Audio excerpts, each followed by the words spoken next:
SSC ২৭, SSC ২৬ এর result থেকে তোমাদের বেশ কিছু শিক্ষণীয় বিষয় আছে। তোমাদের পরীক্ষা এখন পিছানোর কথা চলতেছে। পিছাক অথবা না পিছাক, তোমাদের এই জিনিসগুলো অবশ্যই একটু রিয়ালাইজ করা উচিত। একটা জিনিস খেয়াল করো যে তোমাদের মাত্র 62% পাস আসছে এসএসসি ২৬ এ।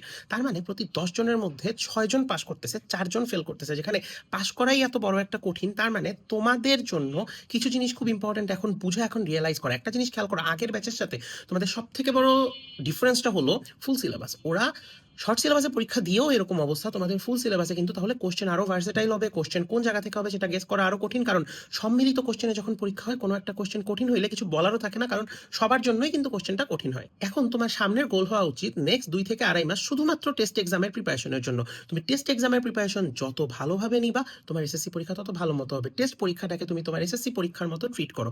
এখন এখানে আসে ভাইয়া তাইলে কিভাবে পড়বো? 3 ধরনের মানুষের কথা আসে। যাদের সিলেবাসের অবস্থা খুব ভালো, তাদেরকে আমি সাজেস্ট করব নেক্সট 1.5 থেকে 2 মাসের মধ্যে ফুল সিলেবাস কমপ্লিট করে ফেলতে, এবং ভালো মতো কমপ্লিট করে ফেলতে। একটা চ্যাপ্টার সুন্দর মতো মেইন বই, কোনো প্রিপারেশন বুক বা লেকচার স্লাইড, এরপর তোমার কোশ্চেন ব্যাংক বা টেস্ট পেপার যেটাই আছে সেগুলো দিয়ে সলভ করে, কিছু মডেল কোশ্চেনে সলভ করতে, টেস্টের আগ দিয়ে পরীক্ষা দিতে।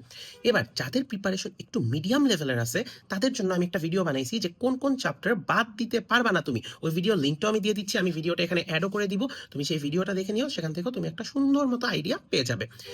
এরপর আসে হইল যাদের প্রিপারেশনের খুবই জঘন্য অবস্থা, তারা কি করবা? তাদের জন্য সাজেশন হলো ভাইয়া তুমি সবার ফার্স্টে এসএসসি ২৬ এর শর্ট সিলেবাসটা খুলো।